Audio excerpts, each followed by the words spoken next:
இந்த மாப்பிள்ளை பெஞ்சுன்னு சொல்லுவாங்கல்ல, கடைசி பெஞ்சு, அவங்களுக்கெல்லாம் என்னுடைய சக ஆட்கள். நீங்க நானும் ஸ்கூல்ல வந்து லாஸ்ட் பெஞ்ச்ல உட்காந்துருக்கேன். உங்களுக்கு என்னுடைய முதல் வணக்கம்.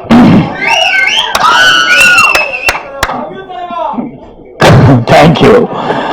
கருத்துக்களை பதிவு செய் ஆடியோ ரிலீஸ்க்கு வந்திருக்க மரியாதைக்குரிய சட்டமன்ற உறுப்பினர் திருமதி விஜயதாரணி அவர்களுக்கு என்னுடைய பணிவான வணக்கம் தெரிவிச்சுக்கிறேன். அவங்க இது வரைக்கும் இதுக்குள்ள வரல, இப்பதான் ஃபர்ஸ்ட் டைம் வந்திருக்காங்க. அதை ஓப்பனா வேற சொன்னாங்க அவங்க பேசிட்டு இருக்கும்போது. ஸோ மேடையில் இருக்கிற சக இயக்குனர் மரியாதைக்குரிய கஸ்தூரிராஜா உள்பட எல்லாத்துக்குமே என்னுடைய பணிவான வணக்கம். பத்திரிகையாளர் நண்பர்கள், ஊடக நண்பர்கள் மற்றும் விழாவுக்கு வந்திருக்க எல்லாத்துக்கும் என்னுடைய பணிவான வணக்கம். தொகுத்து வழங்கின அம்மா பெண்மணிக்கு என்னுடைய பணிவான வணக்கம். கோயம்புத்தூரா?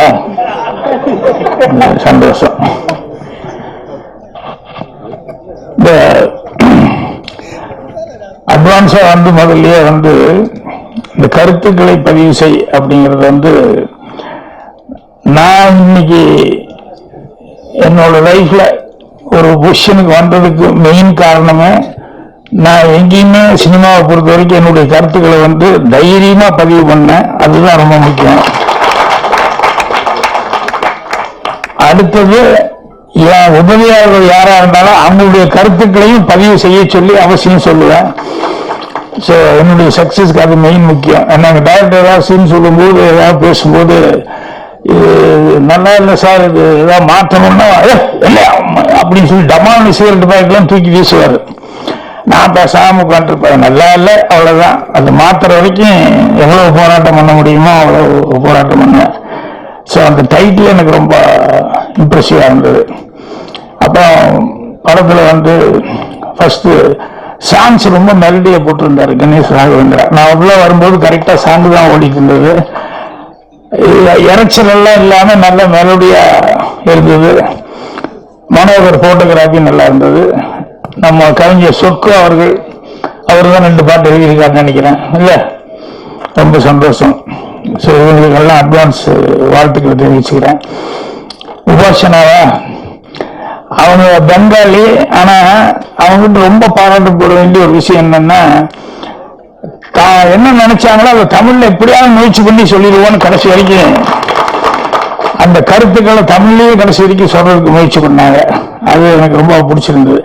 நானே வேற ஒரு படத்துக்கு என் போல நடிச்சிருக்காங்களா எனக்கு தெரியல, மறந்துட்டேன். நான் ஏதோ ஒரு படம், இன்னும் படம் ரிலீஸ் ஆகல, அந்த படம் ஷூட்டிங்ல மீட் பண்ணானா அது வேற மாதிரி கெட்டப்பில் இருந்ததுனால சரியா நான் கவனிக்கல. அப்புறம் சொன்னதுக்கு அப்புறம் தான் எனக்கு தெரிஞ்சது. அப்புறம் ராகுல், நம்ம கோபி அவர்கள், சுபாஷ் அவர்கள், இவங்க எல்லாத்துக்கும் ஸ்பெஷலா ஒரு நன்றி சொல்லணும். என்னன்னா, வெறும் ஃபங்க்ஷனா மட்டும் இல்லாம ஒரு 5 பெண்மணிகளை வந்து தேர்ந்தெடுத்து அவங்களுக்கு வந்து ஆனர் பண்ணணும்னு சொல்லி ஏதோ ஒப்புச்சப்பான ஒரு விழாங்கிற மாதிரி இல்லாம சிறப்பான முறையில் அதை செஞ்சிருந்தாங்க. ஸோ அதுக்கு என்னுடைய மனமார்ந்த பாராட்டுகள், அவங்களுக்கு என்னுடைய மனமார்ந்த பாராட்டுகள் தெரிவிச்சுக்கிறேன். அப்புறம் சட்டமன்ற உறுப்பினர் கேட்டாங்க ஏதாவது இருந்தா சொல்லிருங்கன்னு. ஒன்னே ஒண்ணுதான், அதை செஞ்சிட்டீங்கன்னாலே போதும், எல்லாம் சரியா வந்துடும். என்னன்னா, எந்த தேட்டர்லயுமே பெரிய படம் மட்டுமே ஓடக்கூடாது, ஒரு சின்ன படமும் ஓடிக்கிட்டே இருக்கணும். இல்லைன்னா வெறும் பெரிய படம் மட்டும் ஓடுறது அப்படின்னு சொன்னோம்னா அது சரியில்லை. அப்படிங்கிற மாதிரி அந்த சட்டப்படியே அந்த ரூல்ஸ் வந்ததுன்னு சொன்னதும் சரியா வரும். ஏன்னா எங்கனால இனிமே கொண்டு வர்றதுக்கான சாத்தியக்கூறு இருக்கான்னு தெரியல. ஏன்னா திரைப்பட தயாரிப்பாளர் சங்கமும் விடுபட்டு போய் அதுக்குள்ள வந்து வேற ஆளை போட்டிருக்காங்க கவர்மெண்ட் சைட்ல. நடிகர் சங்கமும் தகராறாகி அதுக்கும் வேற ஆளை போட்டிருக்காங்க. ஸோ நாங்களாம் போய் முயற்சி பண்றதுங்கிறத விட சட்டப்படி அதை நீங்க முயற்சி பண்ணீங்கன்னு சொன்னோம்னா, இல்ல கண்டிப்பா ஒரு சின்ன படமும் ஓடணும் அப்படின்னா, அந்த மலேசியாலாம் எப்படி ஸ்ட்ரிக்டா இருக்காங்களே அந்த மாதிரி இங்க ஒரு ரூல்ஸ் வந்தது அப்படின்னு சொன்னோம்னா கண்டிப்பா சின்ன படங்களுக்கான ஒரு வாய்ப்புகள் கிடைக்கும். நிறைய பேர் வந்து சின்ன படம் எடுக்கிறதுக்கு தைரியமா துணிஞ்சு விடுவாங்க. அதனால அது சட்டப்படி அங்கீகாரம் கிடைக்கிற மாதிரி நீங்க அதை பண்ணணும்னு சொல்லி கேட்டுக்கிறேன். அதுக்கப்புறம் ராகுல் அவர்கள் வந்து ரொம்ப ஆனந்தத்தோட ஃபீல் பண்ணி சொன்னார், விழிப்புணர்வு உள்ள படங்களுக்கு தயவு செய்து பத்திரிகையாளர் நண்பர்கள் எல்லாருமே, ஊடக நண்பர்கள் எல்லாமே வந்து கண்டிப்பா ஒத்துழைப்பு கொடுக்கணும் அப்படின்னு சொல்லி அது பேசும்போது கூட சேகர் அழகா சொல்லிட்டு போனார்.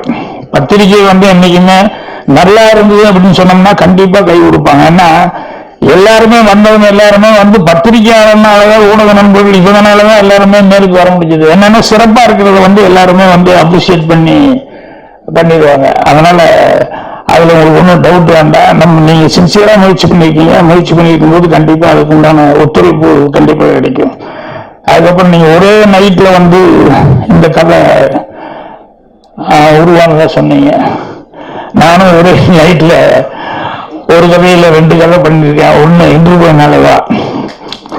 அது என்னன்னா ஆல்ரெடி ஒரு கதை பண்ணி வச்சிருந்தேன், வாங்க மச்சான் வாங்கன்ட்டு. ஒரு 7-8 நாள் இருக்கும்போது திடீர்னு வந்து சொன்னாங்க, இல்ல தேவராஜ் மோகன் ஒரு டைரக்டர் வந்து இதே சினிமா சப்ஜெக்ட் ஒண்ணு ரெடி பண்ணி ரெடி எடுத்திருக்காங்கன்னா அப்பதான் யோசிச்சேன். சரி, நான் முதல்ல வந்துட்டு அவங்களுக்கு இடைஞ்சல், அவங்க முதல்ல வந்துட்டு எனக்கு இடைஞ்சல்னு சொல்லிட்டு ஒரே ஒரு நைட்டு கைகால உட்காந்துக்கிட்டு அந்த இவரு மனோகர் சார் அந்த ஹோட்டல்ல அங்க உட்காந்து ஒரு நைட்டு உட்காந்து காலையில ஒரு 3-4 மணி வரைக்கும் திங்க் பண்ணி அந்த 5 மணிக்கு அசிஸ்டன்ட் எழுப்பி இன்டர்வியூ மேலே அந்த நாட்டை சொல்லி அதுக்கப்புறம் எல்லாத்துக்கும் பிடிச்சிருக்குன்னு சொன்னதுக்கப்புறம் அதுக்கப்புறம் தான் நான் குளிக்கவே போனேன், எல்லாரும் பேசலான்ட்டு. அதுல ஆளாளுக்கு போந்து நிறைய சீன் சொன்னாங்க. ஏன்னா அவன் சம்பந்தப்பட்ட சீன் இல்லையா இன்டர்வியூனாலதான். பிள்ளையில சைட் அடிக்கிறது அப்படிங்கிறது வந்து எல்லாத்துக்குமே அந்த ஏஜுக்கு உண்டான ஒரு சமாச்சாரங்கிறதுனால எல்லா அசிஸ்டன்ட்டுகளும் ஆளாளுக்கு தாராளமா சீன்களை சொன்னாங்க.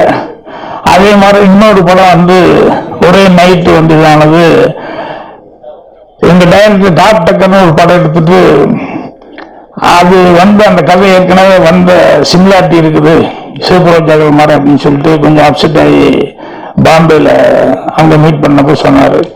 அப்புறம் நான் வந்து கேட்டு கதையை கரெக்ட் பண்ண முடியும் அப்படின்னா, சார் இல்லைன்னா வேற எல்லாம் கதை பண்ணிக்குவோம் அப்படின்னு. அப்ப முன்னே முடிச்செல்லாம் ரிலீஸ் ஆகி ஓடிட்டு இருக்கையோ இப்ப எங்கேயா நீ வரப்போற அப்படின்னாரு. இந்த அசிஸ்டன்ட் தானே, எப்போ நான் உங்களுக்கு அசிஸ்டன்ட் தானே அப்படின்னு சொல்லிட்டு வந்தேன். அப்ப கதை கேட்டு அங்க ஹோட்டல்ல என்ன கதை சொன்னார் அவரு. அப்ப கேட்கும்போது சிமிலர் இருக்கு அப்படின்னு சொல்லி தெரிஞ்சது. இல்லை சார் கொஞ்சம் திங்க் பண்றது வேற ஏதாவது புதுசா ஏதாவது ட்ரை பண்ணுவோம் அப்படின்ட்டு அன்னைக்கு நைட்டு அவர் என்ன ஹோட்டலை விட்டு போனாரு. அதுக்கப்புறம் அடுத்த நாள் காலையில 11 மணிக்கு ஒரு கைதியின் டைரி அந்த கதையை கூப்பிட்டு நான் நேரேட் பண்ணேன். ஸோ ஒரே நைட்ல வந்து அந்த கதை எனக்கு அந்த என்னன்னா நம்ம சின்சியரா முயற்சி பண்ணோம் அப்படின்னு சொன்னோம்னா நம்ம கையில தான் இருக்கு, நம்மளால முடியும் அப்படின்னு சொல்லி முயற்சி பண்ணணும்னு சொன்னோம்னா கண்டிப்பா என்ன வேணா பண்ணலாம். ஸோ அது ஒரே நைட்ல வந்து அவர் எந்த அளவுக்கு அதை ஆர்வமா ஏதாவது வித்தியாசமா செய்யணும்னு சொல்லி திங்க் பண்ணிருப்பாருங்கிறது எனக்கு ரொம்ப புரிஞ்சது. அப்புறம் இந்த கருத்துக்கள் பதிவு செய்ய இந்த கதையை வந்து சொல்லும் போது இதுல உண்மையிலேயே சமுதாய விழிப்புணர்வு அப்படிங்கிறது வந்து எனக்கே கொஞ்ச நாளா நான் நோட் பண்ணிட்டே தான் இருக்கிறேன். எனக்கும் கஷ்டமா தான் இருந்தது. என்னென்ன யாரும் தப்பா நினைக்கூடாது. என்ன பெண்களுக்காக படம் ரொம்ப சப்போர்ட் பண்ணி நான் இது வரைக்கும் எடுக்கிற படங்கள்ல என்னையாமையே பெண்களுக்கு அதிக முக்கியத்துவம் கொடுத்துட்டு இருக்கேன். அதுக்கு என்ன காரணம்னா, நாங்க இருந்தது கூட்டு குடும்பமா இருந்தோம். எனக்கு 2 அத்தை இருந்தாங்க வீட்டுல, தாத்தா பாட்டி, எங்க அத்தை மாமா அத்தை குழந்தைய எல்லாரும் இருந்தாங்க. அதனால அந்த குடும்பத்தினுடைய சூழ்நிலையில் பெண்களுடைய மனநிலை எல்லாமே எனக்கு மைண்ட்ல நல்லா சின்ன வயசுல இருந்து ஏறினதுனால அது என்னையாமே திங்க் பண்ணும்போது போச்சு. ஆனா இப்ப என்ன ஆகி போச்சுன்னா, பெண்கள் ஒரு லெவல்ல இப்படி இருந்தா தான் நல்லா இருக்கும் அப்படின்னு சொல்லிட்டு ஒரு கட்டுப்பாடோடு இருந்தது பாருங்க. இந்த டெலிபோன் ஒண்ணு வந்ததுக்கு அப்புறம் அந்த கட்டுப்பாடு போயிடுச்சு. இது எனக்கு கஷ்டமா இருக்கு சொல்றதுக்கு. ஆனா நிறைய பேருக்கு வந்து அவங்க வந்து இந்த கட்டுப்பாடு இல்லாதனால எங்க பார்த்தாலும் ரோட்ல பார்த்தாலும் சரி இப்படியேதான் ஒரு பொண்ணு, இப்படியேதான் பஸ்ல அங்க இங்க அங்க குசு குசு குசு குசு குசுல என்ன அப்படி என்னதான் பேசுற. அது மட்டும் இல்லாம நான் ஒரு கதையில எழுதியிருந்தேன். அதுல வந்து அடிக்கடி நான் சின்ன மாத்திர மாதிரி அந்த ஹீரோ மாத்திட்டு இருப்பான். என்ன சின்னெல்லாம் மாத்திருக்கெல்லாம் ரொம்ப தப்பு இல்லையா. ஏன்னா எந்த பொண்ணு கிட்ட பேசினாலும் அடுத்த நாள் அந்த பொண்ணு மறுபடியும் கூப்பிடுவா இல்லையா, அதை கட் பண்றது இந்த சின்ன மாத்திடுவான். இது ரொம்ப தப்பு இல்லையா. நீ வேற நானாவது சின்ன மாத்திட்டு இருக்க, பொண்ணு எல்லாம் 2 போனும் 3 போனும் எத்தனை சின்ன வச்சுட்டு உனக்கு என்ன தெரியும் அப்படின்னு சொல்லிட்டு சொல்லுவாங்க. அந்த மாதிரி அது என்னன்னா தப்பு நடக்குதுன்னா இப்ப இந்த கதையில தப்பு நடந்திருக்கு அப்படின்னு சொல்லி ஃபீல் பண்றாங்க. அது எப்படி அந்த பொண்ணு வந்து பஸ் ஸ்டாண்ட்ல நிக்கிறது, கடைசியில் அது எவ்வளவு ஃபீலிங் ஆகுது, எங்கேயும் ஒரு இடத்துல போய் மாட்டிக்கிறது அப்படி இப்படின்னா. நான் இந்த 5 வருஷத்துக்கு முன்னால கூட ஒரு ரொம்ப ஃபெமிலியரா ஒரு மேட்ரு நான் பட்டிமன்றத்தில் பேசுனதுல ஒண்ணு வரும். அது என்னன்னா, ஊசி இடம் கொடுக்காம நூல் நுழையாது அப்படின்னு சொல்லிட்டு ஒரு ஆர்குமெண்ட்ல வந்து நானும் லாயர் சுமதியும் பேசிட்டு இருக்கும் போது அதுல சொன்னோம். அது வந்து தமாஷா சொல்லப்பட்டது, காமெடியா இருந்தா கூட உண்மை அதுதான். பெண்கள் வந்து நீங்க இடம் கொடுக்கறது தான் தப்பு நடக்கிறதுக்கே வாய்ப்பு வந்துடுது. அதனால நீங்க கொஞ்சம் கேர்ஃபுல்லா இருந்துட்டு அது கரெக்டா இருக்கும். வெறும் பசங்களை மட்டும் தப்பு சொல்றது அப்படிங்கிறது வந்து, ஏன்னா நான் யோசிப்பேன் சிலதெல்லாம் எனக்கே இன்னும் புரியாது. கவிஞர் சொற்பாலாம் இருக்காரு, வள்ளுவர் கட்டப்பட்டு யாருக்குன்னு எழுதினார் பெரிய அதிகாரம்? பெண்கள் தான் இருக்குது. அது தெரியாது அவங்களுக்கு. என்னங்க ரொம்ப இருக்கு.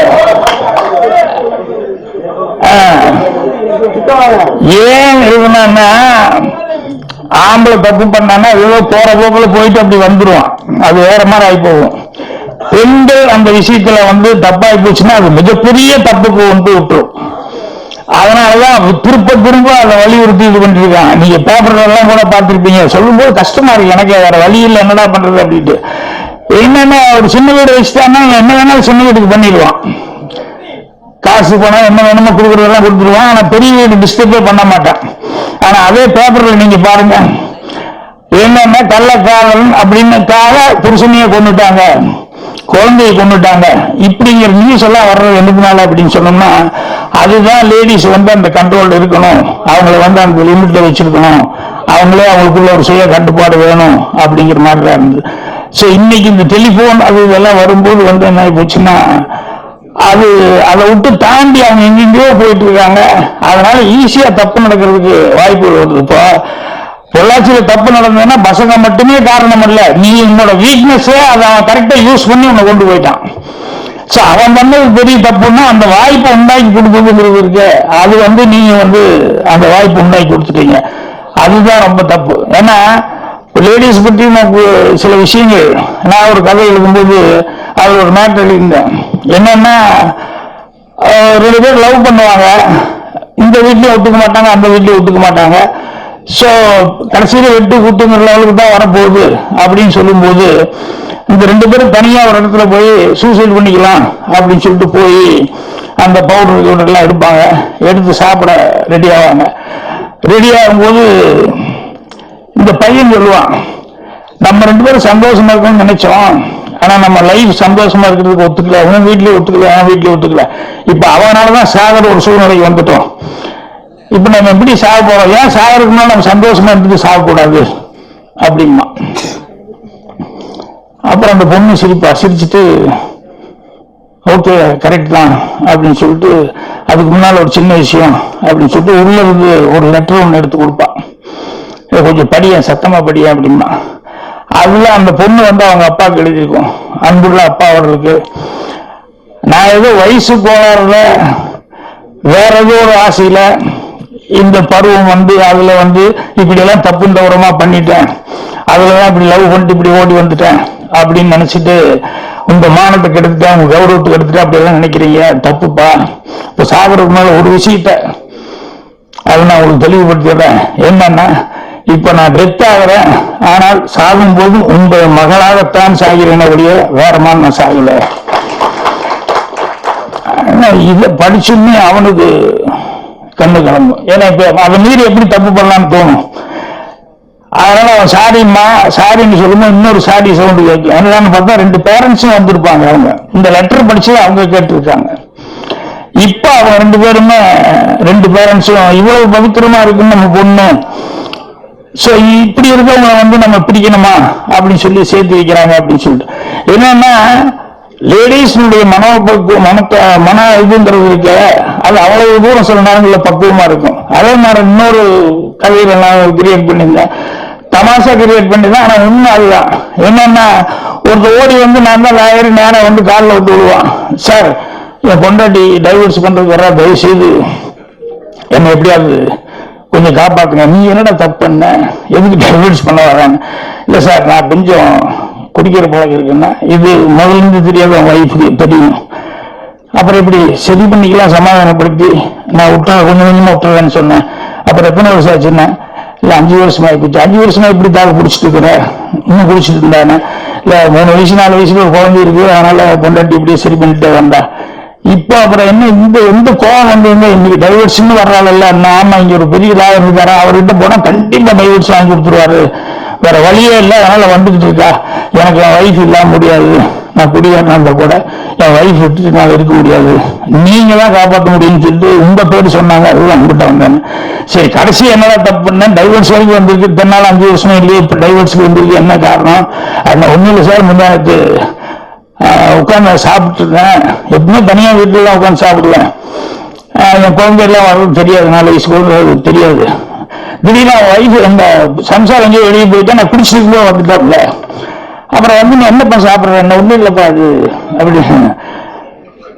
அப்புறம் நானும் சாப்பிடலாமாப்பா, அது நீங்க சாப்பிட்டீங்க நான் சாப்பிடலாமான்னு. சரி பெத்த குழந்தைய பார்க்க வச்சுட்டு எப்படி சாப்பிடுறது, நானும் கொஞ்சம் ஊத்தி குத்தியா நான் கொடுத்தேன். அப்புறம் இல்ல அது ஒரு சின்ன தப்பா, இது கொடுத்ததே தப்பு, இதுல என்ன தப்புன்னா இல்ல ராவாவே கொடுத்துட்டேன் நானு. அப்புறம் என்ன ஆச்சுன்னா அதான் மயக்கமாச்சுன்னா நான் சொன்னேன், ஒன்னு டைவர்ஸ் எல்லாம் ஒன்னு வேற ஏதாவது பண்ணிருக்கணும், பொண்டாட்டி போடா அப்படின்னு சொல்லிட்டு நான் துரத்துவேன். ஐயோ எனக்கு உண்மையிலேயே எனக்கு வந்து தயவு செய்து என்னை காப்பாத்துங்க, இதெல்லாம் கஷ்டம் அப்படி இப்படின்னு சொல்லி அவன் பார்த்தா கடைசியில் பாய்சன் பாட்டில் வாங்கி வச்சிருப்பான்.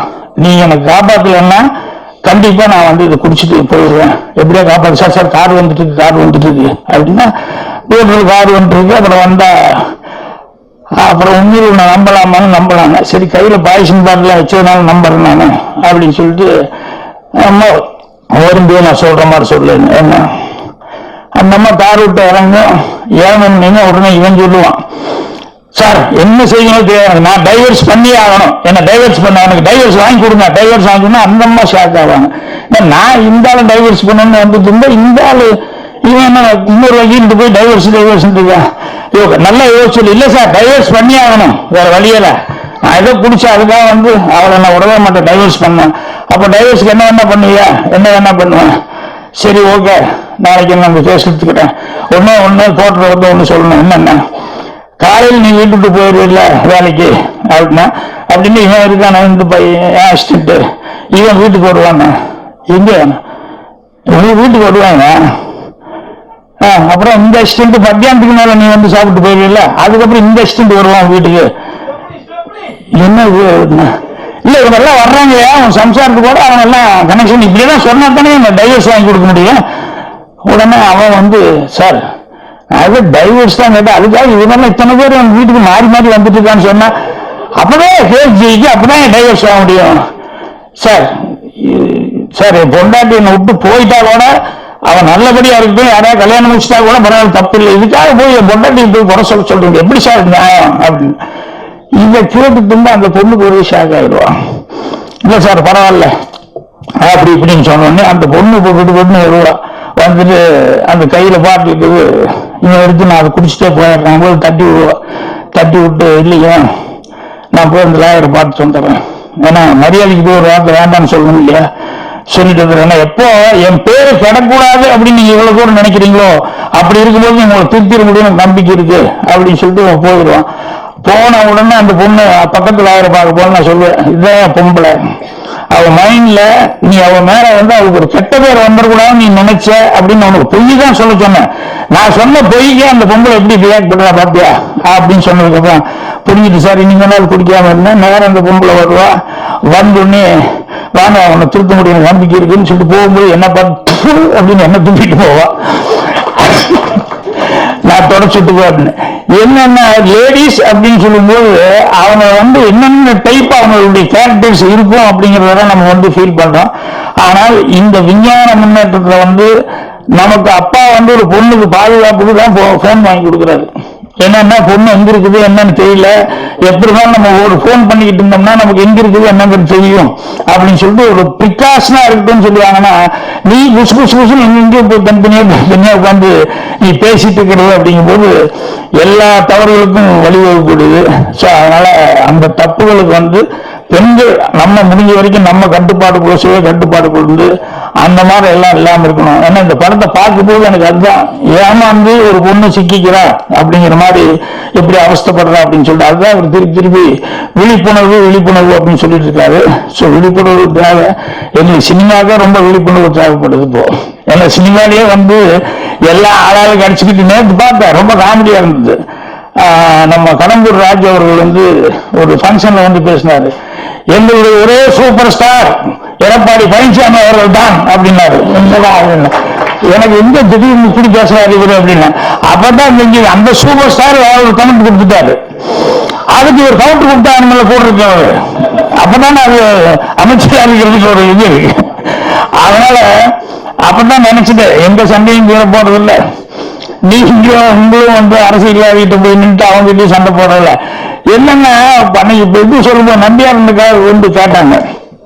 நம்பியாருக்காக அவரை பத்தி ஏதாவது சொல்லுங்க அப்படின்னு சொல்லிட்டு அவர் 100வது வருஷம் அப்படின்னு சொல்லி கேட்கும்போது ஒன்னுதான் சொல்ல முடியுது. சினிமால எல்லா நல்ல குவாலிபிகேஷனோட ஹீரோ இருக்கான், ஆனா ரியல் லைஃப்ல இருக்கானா ரொம்ப கஷ்டம். ஒரு சில பேர் எம்ஜிஆர் சொல்லலாம், இன்னும் சில பேர் சொல்லலாம். பாக்கி எல்லாரும் பாத்தீங்கன்னா அவனுடைய ரியல் கேரக்டருக்கும் சினிமாவில் இருக்கிற கேரக்டருக்கும் ஒன்றும் சம்பந்தமே இல்லை. சினிமாவில் அப்படியே அப்படி வரணும், இந்த கை கொடுக்குறது தெரியாதுமா. ரியல் லைஃப்ல போனோம்னா யாராவது வந்தாலும் அவன் ஏதாவது கேப்பாம இருக்குன்னு ஓடிடுவாங்க. இப்படிதான் இருந்துட்டு இருக்காங்க. எதுக்கு சொல்ல வந்தா, நம்பியார் ரியல் லைஃப்ல வில்லனா நடிச்சவர் ரியல் லைஃப் ஹீரோவா இருந்தார் அப்படின்னு சொல்லிட்டு அவரை பத்தி அப்ரிசியேட் பண்ண. அதே மாதிரி அவர் சம்சாரம், அவருக்கு சாப்பாடு கொண்டு எந்த ஊருக்கு போனாலும் அவங்க தான் கொண்டு சாப்பாடு செஞ்சு பரிமாறுவாங்க. அவர் ஷூட்டிங் எல்லாம் ஃபர்ஸ்ட் வாய் எடுத்துன்னு அவருடைய மனைவிக்கு தான் அவர் ஃபர்ஸ்ட் வாய் குடிச்சிட்டு அதுக்கப்புறம் அவர் சாப்பிடுவார். ஸோ வில்லன் நடிச்சவரு அவருடைய நான் பார்த்துட்டு ஒன்னும் இல்லப்பா, நமக்கா லைஃப்ல என்னென்னமோ செய்யறாங்க, அவங்களுக்கு நான் என்னப்பா பெருசா செய்ய போறேன் இல்லப்பா அப்படின்னு எனக்கு சுருக்குனது. நான் கூட இந்த மாதிரி ஒரு ஹேபிட் இல்லையே அப்படின்ட்டு. ஆனா அது பிடிச்சதுனாலதான் விளக்கு வச்ச நேரத்துல அந்த ஃபர்ஸ்ட் சீனை கிரியேட் பண்ணி அந்த விளக்கு வச்ச நேரத்துல பாட்டு வர்ற மாதிரி பண்ணும். ஸோ அந்த மாதிரி ரியல் லைஃப்ல அந்த மாதிரி இதெல்லாம் நடிச்சிருந்தா கூட குருசாமின்னு சொல்ற அளவுக்கு நல்ல ஆட்கள் எல்லாம் இருந்திருக்காங்க. பெண்களை எப்படி மதிக்கணும் அப்படிங்கிற அளவுக்கு அந்த அளவுக்கு ஆண்கள் இருக்கிறாங்க. பெண்களும் இப்ப நான் சொன்ன மாதிரி நேச்சுரலாவே அவங்களுக்கு இளைய சுபாவம் இருக்குது. அதே மாதிரி தப்பு பண்ணா லவ் பண்றான்னு இருக்கா, எல்லா பொம்பளையும் எல்லா பொண்ணுமே தப்பு பண்ணிடணும் அப்படின்னு நினைக்கிறவங்க இல்லை. அந்த மாதிரி ரியலா இருக்கிறவங்களே எத்தனையோ பேர் இருக்காங்க. அதனால நம்ம கட்டுப்பாட்டுக்குள்ள நம்ம இருக்கிறதுங்கிறது ரொம்ப முக்கியம். இந்த இதுல இந்த செல்போன் வந்ததுக்கு அப்புறம் அதுல என்ன பாதிப்புங்கிறது ரொம்ப அழகா சொல்லியிருக்காங்க. கண்டிப்பா அந்த விழிப்புணர்வு ஜனங்கிட்ட ரீச் ஆகும் அப்படின்னு சொல்லிட்டு, ரீச் ஆகிறது கமர்ஷியலா இருக்க இல்லையோ கண்டிப்பா பேசப்படுற அளவுக்கு உங்களுக்கு மரியாதை கொடுக்குற அளவுக்கு கண்டிப்பா அந்த படம் பேர் வாங்கி கொடுக்கும். அதனால என்னுடைய வாழ்த்துக்களை நான் தெரிவிச்சுக்கிறேன். அப்புறம் நான் லேட்டா வந்ததுக்கு காவல் வந்ததுக்கு, ஏன்னா நான் எங்கேயோ கேளம்பாக்கத்துல எங்கேயோ ஷூட்டிங் இருந்தேன். 4 மணிக்கு இதுக்கும் புறப்பட்டேன், 6 மணிக்கு வந்துடலான்ட்டு. ஆனா 7:30 மணி வரைக்கும் என்னால வர முடியல இந்த டிராபிக்ல. அத கருத்துக்களை பதிவு செய்யணும்னா நம்ம ஊர் டிராபிக் அதையும் கருத்துக்களையும் பதிவு செய்ய வேண்டியிருக்கு. ரோடு எவ்வளவு மோசமா இருக்குது அதையும் பதிவு செய்ய வேண்டியிருக்குது. இந்த மாதிரி எத்தனையோ கருத்துக்களை பதிவு செய்ய வேண்டியிருக்குது. நான் முதல்ல சொன்ன மாதிரி நான் எனக்கு என்ன தோன்றது கரெக்டா என்னுடைய கருத்துக்களை பதிவு செய்யற மாதிரி என்னுடைய அசிஸ்டன்ட்களையும் எல்லாரும் கருத்துக்களையும் ஒரு கதை எடுத்துட்டான்னு சொன்னோம்னா அவங்ககிட்ட என்ன கேள்வி கேட்டாலும் பரவாயில்ல அப்படின்னு சொல்லி டீ குடிக்கிற பையனை கொண்டு அவங்களுடைய கருத்து என்ன கருத்து சொல்றதுக்கு நான் செவிசாச்சிட்டு இருக்கேன். அதனாலதான் நான் சக்சஸ்ஃபுல்லா இருக்க முடியுது. அதனால இந்த கருத்துக்களை பதிவு செய்ய அப்படிங்கிறது கண்டிப்பா ஒரு நல்ல மெசேஜ். இதுக்காக ராகுலுக்கு பாராட்டுகள், கோபி அவர்களுக்கு என்னுடைய பாராட்டுகள் தெரிவிச்சுக்கிறேன். இவ்வளவு நேரம் பொறுமை காத்துக்கு உங்களுக்கு என்னுடைய மனமார்ந்த நன்றி தெரிவிச்சுக்கிறேன். நன்றி, வணக்கம்.